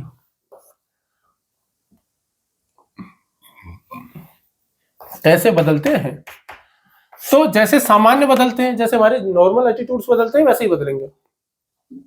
नॉर्मल एटीट्यूड्स कैसे बदलते हैं, एक्स्ट्रा इन्फॉर्मेशन दे करके, परसुएट करके, एजुकेशन के द्वारा, जागरूकता ला करके, एक्सपीरियंस के द्वारा, मैसेज के द्वारा, विज्ञापनों के द्वारा, ये सारी जनसभाओं के द्वारा, विचार विमर्श के द्वारा, संदर्भ समूह में परिवर्तन करके, इन सब के द्वारा ही बदलेंगे। जैसे नॉर्मल बदलते हैं वैसे ही राजनीतिक अभिव्यक्तियां भी बदलेंगी। अब ये बताओ कि समाज में पिछले कुछ समय में क्या पॉलिटिकल एटीट्यूड्स में बदलाव आ रहा है। क्या पिछले कुछ समय में राजनीतिक अभिव्यक्तियों में बदलाव देखने को मिल रहा है। पिछले कुछ समय में चेंज इन पॉलिटिकल एटीट्यूड्स देखने को मिल रहा है कि नहीं मिल रहा है। ये अंग्रेजी में जल्दी लिख जाता है यार, क्या करें। इसलिए तो भाई अभी यूएसए में राष्ट्रपति के चुनाव हुए, ठीक है, राष्ट्रपति के क्या हुए, चुनाव हुए। हालांकि कहने को तो डायरेक्ट होते हैं लेकिन होते इनडायरेक्ट ही है, ठीक है। तो चुनाव हुए, रिपब्लिकन्स जीत गए। कौन जीत गए, रिपब्लिकन जीत गए, यानी कि डोनाल्ड ट्रंप जीत गया। और यह है दक्षिणपंथी पार्टी, ठीक है। तो फ्रांस में इमैनुअल मैक्रोन हो गए, रूस में राष्ट्रपति पुतिन हो गया, भारत में मोदी जी हो गए, और चाइना में क्या नाम है उसका, अरे यार चाइना वाले का नाम क्या है, ठीक है, सी जिनपिंग, चाइना के सी जिनपिंग हो गए। तो इन सब उदाहरणों से यदि आप, अच्छा एक बात बताओ, जो मोदी जी जो जीत रहे हैं, 2014 में जीते, 19 में जीते, अभी 23 में भी जीत गए, तो मोदी जी जीत रहे हैं कि बीजेपी जीत रही है, या फिर कांग्रेस को एक ही बार सबसे ज्यादा जो वोट मिले कांग्रेस को, कब मिले, 1984 में। कब मिले सर्वाधिक वोट इसको, बीजेपी को कांग्रेस को 1984 में राजीव गांधी को मिला। मेरे को ये बताओ कि दोनों ही समय ये जो वोट जो मिले, ये 2014 में और 1984 में, ये वोट जो है वो पार्टी को मिले कि व्यक्ति को मिले। तो दोनों ही टाइम आप कह सकते हो कि व्यक्ति को मिले, पार्टी को नहीं, व्यक्ति को। क्योंकि इंदिरा गांधी जी की हत्या हुई थी, संवेदनाएं पूरी राजीव गांधी के साथ में थी। पायलट है साहब, छोरा एकदम नया है, जवान है, वोट तो मेरी मम्मी मरी है यार, सबने भर भर के वोट दिए। और ऐसे ही 2014 में भी, अब की बार मोदी सरकार, नारा ही क्या था, अब की बार मोदी सरकार। तो फिर एक बार मोदी सरकार, ठीक है। तो ये था, अब की बार 400 पार का नारा लगाया तो 400 पार नहीं हो पाए, मोदी का नाम नहीं था नारे में। तो बेसिकली क्या है कि अभी क्या बदलाव हो रहा है, तो पिछले कुछ समय में राजनीतिक अभिव्यक्तियों में बदलाव यदि आप देखने को लिखोगे तो क्या लिखोगे कि व्यक्तिगत राजनीति बढ़ रही है। आजकल व्यक्ति केंद्रित राजनीति बढ़ रही है, व्यक्ति केंद्रित राजनीति जो है बढ़ रही है। इसके अलावा अब आप बताओ कि आजकल के जो युवा है वो पॉलिटिक्स से पूरी तरह दूर जा रहे हैं कि थोड़ा थोड़ा इंटरेस्ट लेने लगे हैं पहले की तुलना में। तो पहले की तुलना में थोड़ा इंटरेस्ट बढ़ा है, खासकर मोदी जी के आने के बाद भारत में तो इंटरेस्ट देखने को बढ़ा है। तो आप लिख सकते हो कि भाई, क्या लिख सकते हो कि जैसे क्या लिख सकते हो, युवाओं का रुझान बढ़ा है, युवाओं का राजनीति की तरफ रुझान बढ़ा है, युवाओं का रुझान सकारात्मक हुआ, ऐसे लिख दो। पहले की तुलना में, ये जरूर लिखना है ना, सकारात्मक पहले की तुलना में हुआ है।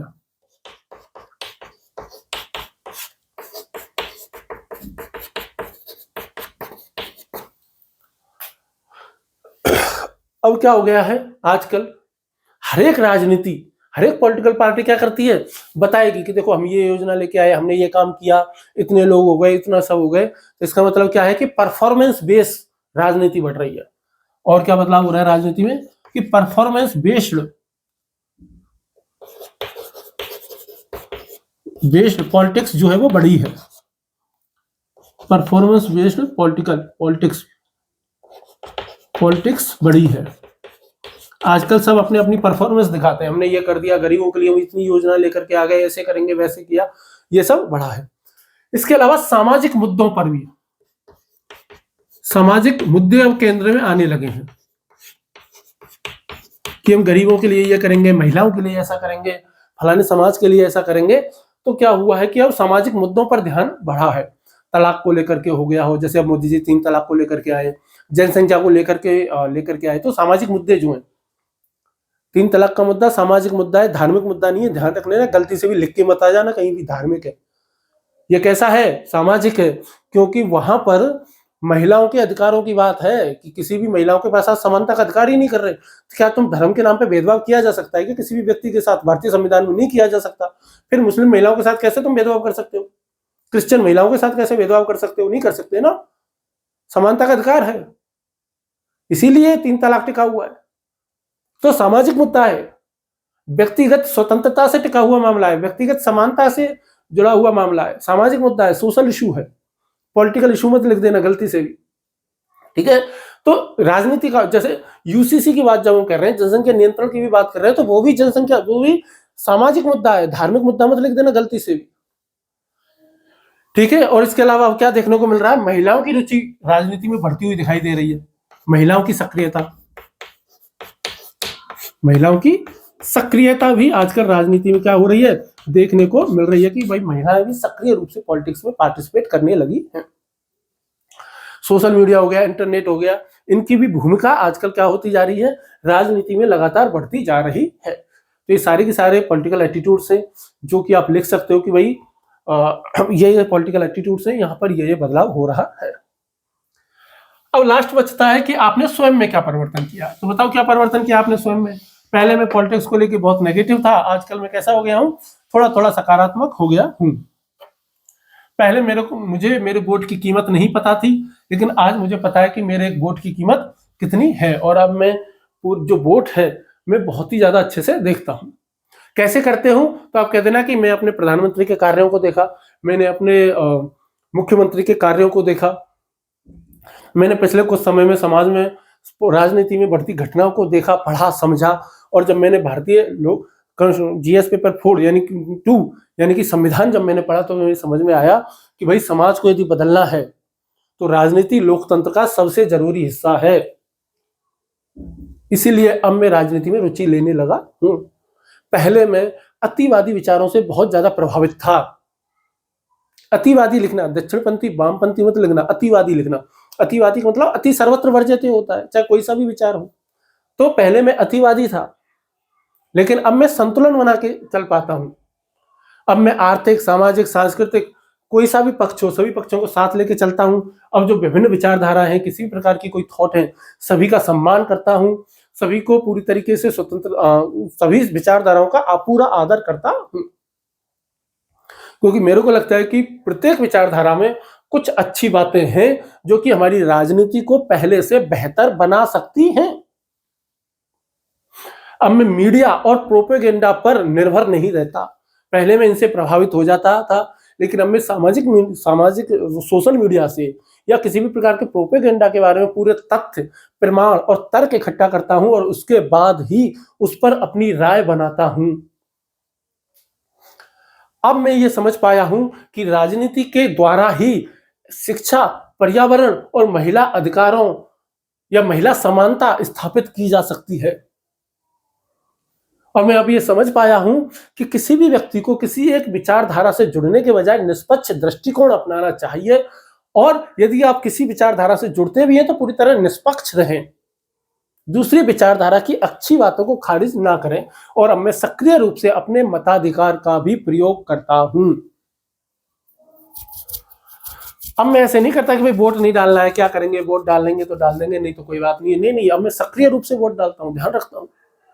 मेरी समझ में आ गया है कि भाई केवल एक ही विचारधारा से कुछ नहीं होने वाला, सभी विचारधाराओं का एक मिश्रित रूप होगा। सभी विचारधाराओं की अच्छी चीजें जब एक साथ आएंगी तभी हम आगे प्रोग्रेस कर पाएंगे, तभी हम आगे बढ़ पाएंगे। अब मेरे को समझ में आ गया कि भाई LGBTQ को समानता चाहिए, थर्ड जेंडर को समानता चाहिए, महिला समानता चाहिए, लैंगिक समानता समाज में चाहिए, एजुकेशन समाज में बढ़े, पर्यावरण संरक्षण हो। तो ये सारे के सारे काम राजनीति से ज्यादा संभव है, राजनीति से किए जा सकते हैं। अब मैं सोशल मीडिया पे कोई भी न्यूज पढ़ के प्रभावित नहीं होता। अब मैं किसी प्रोपेगेंडा में समझ पाता हूं कि कौन सा प्रोपेगेंडा है, कौन सा प्रोपेगेंडा नहीं है, कौन सी न्यूज प्रोपेगेंडा का हिस्सा है, कौन सी न्यूज प्रोपेगेंडा का हिस्सा नहीं है। अब मैं केवल सोशल मीडिया को पढ़ करके ही अपनी राय नहीं बनाता, अब मैं तथ्यों पर ध्यान देता हूं, तर्कों पर ध्यान देता हूं, प्रमाणों पर ध्यान देता हूं, तभी अपनी राय बनाता हूं। अभी मैं सब प्रकार के विचारधाराओं को समझता हूं और उनका सम्मान करता हूं। पहले नहीं करता था, अब करता हूं। तो ये सब है, ये सब यदि आप लिख दोगे तो आप क्या कर पाओगे, अच्छे नंबर हासिल कर पाओगे। पॉलिटिकल एटीट्यूड्स जो है वो यदि इसमें थोड़ी सी भी गड़बड़ होगी तो आप जो है वो नंबर खो सकते हो। लेकिन आप एक बैलेंस बना करके चलोगे तो इसमें बहुत अच्छे नंबर आएंगे, यदि इस क्वेश्चन से प्रश्न आते हैं, तो इस टॉपिक से प्रश्न आता है तो। ठीक है, तो हमने क्या पढ़े, दो प्रकार के एटीट्यूड पढ़े, नैतिक अभिवृत्तियां और सामाजिक अभिवृत्तियां, राजनीतिक अभिवृत्तियां। ठीक है, तो उम्मीद है आपको समझ में आया होगा। जो भी कोई प्रश्न हो आपका, ठीक है, जरूर कमेंट बॉक्स में फेंक के मारे, कमेंट बॉक्स में मतलब लिख दे यार, ठीक है, और डिस्कस करेंगे हम। मैं एटीट्यूड से जुड़े हुए जितने भी प्रश्न हैं, क्वेश्चन हैं, मैं पोस्ट कर दूंगा यूट्यूब पर ही, तो आप उनको सभी क्वेश्चनों को लिखने की कोशिश करें। जिनको नहीं लिख पाए उनको आप मेरे से पूछ सकते हो। तो हमारा नेक्स्ट टॉपिक क्या है, सामाजिक प्रभाव। सामाजिक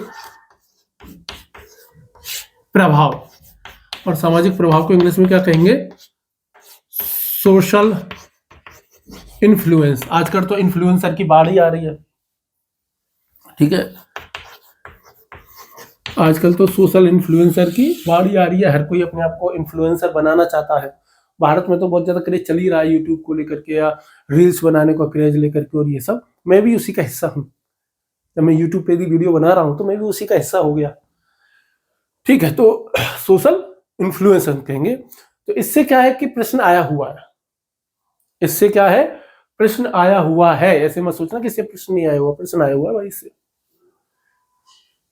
ठीक है, तो इसमें सामाजिक प्रभाव में हम क्या पढ़ेंगे कि एक तो ये क्या है, पहले वही क्या है, फिर इसमें क्या क्या शामिल होता है, क्या क्या शामिल होता है, एक तो क्या है, दूसरा इसमें क्या क्या शामिल होता है। फिर इसका महत्व देख लेंगे, इसका महत्व क्या है, इसकी इंपॉर्टेंस क्या है। फिर इसका प्रशासन में उपयोग देख लेंगे कि भाई इसका प्रशासन में किस तरीके से उपयोग किया जा सकता है। एक सिविल सेवक इसका उपयोग किस प्रकार से कर सकता है, राजनीतिक प्रभाव का, सामाजिक प्रभाव का, और आपके जीवन में अनुभव, और आपका अनुभव सामाजिक प्रभाव को लेकर के क्या रहा है। तो ये चार चीजें हैं, 4-5 चीजें जो कि हम इसके बारे में देख लेंगे। तो देख लेंगे तो हम सोशल इन्फ्लुएंस को अच्छे से कर पाएंगे। इस पर प्रश्न आया हुआ है। तो ये लगभग हमारा जो सिलेबस है वो लगभग खत्म हो गया है, टॉपिक नंबर 2 का। इसके बाद में सोशल इन्फ्लुएंस के बाद में क्या बचेगा आपका, कॉग्निटिव डिसोनेंस थ्योरी बचेगी, लुईस फेस्टिंगर की, जिसे मैं आपको पहले भी बता चुका हूं, लेकिन चूंकि आपके सिलेबस में अलग से दी हुई है तो थोड़ा अलग से भी बता देता हूं मैं उसको। और एक हिप्पोक्रेसी जरूर देख लेंगे, पाखंड क्या होता है, प्रोपेगेंडा क्या होता है, इसको भी थोड़ा सा देख लेंगे तो थोड़ा ठीक रहेगा। और इन शब्दों पे अंतर आ सकते हैं, टिप्पणी पूछी जा सकती है इन पर। तो फिर चलो फिर नेक्स्ट वीडियो में देखते हैं हम ये सारी की सारी बातें। चलिए फिर नेक्स्ट वीडियो मिलते हैं। कमेंट जरूर कीजिए भाई, प्लीज रिक्वेस्ट है यार आपसे, है ना, सवाल तो पूछिए यार, कुछ तो मुझे भी तो पता चले मैं क्या कर रहा हूँ क्या नहीं कर रहा, सही पढ़ा रहा हूँ गलत पढ़ा रहा हूँ। तो ये सब है ना। आपको ये एथिक्स पढ़ करके कुछ फ़ायदा हो रहा है, नहीं हो रहा है, समझ में आ रही है, नहीं आ रही है, या तो भाई आपसे तो हज़ारों अच्छी वीडियो पहले से ही पड़ी हुई हैं, आप क्यों बना रहे हो? ज़रूरत ही नहीं है, खूब सारी वीडियो पहले ही पड़ी हुई हैं और आपसे अच्छे-अच्छे टीचर पहले ही पढ़ा रहे हैं। जो भी कुछ आपकी कोई भी राय हो तो प्लीज़ बताएँ मेरे को। अगर आपको लगता है कि भाई 1% भी फ़ायदा हो रहा है तो प्लीज़ लेट मी नो, और so that we can continue it, आगे बढ़ा चलें, आगे चलते रहें। और 2 टॉपिक हमारे लगभग खत्म होने को आ गए हैं और तीसरा टॉपिक हमारा इससे अगला क्या चलेगा, एप्टीट्यूड चलेगा, अभिरुचि जिसको हम कहते हैं। फिर उसके बाद में आपका क्या आएगा, इमोशनल इंटेलिजेंस आएगा टॉपिक नंबर 4, फिर टॉपिक नंबर 5 फिलॉसफी आ जाएगी। तो ये सब हम देखेंगे। तो चलिए फिर हम नेक्स्ट क्लास में मिलते हैं, तब तक के लिए धन्यवाद, नमस्कार। कमेंट जरूर करते रहिए, पढ़ते रहिए, धन्यवाद।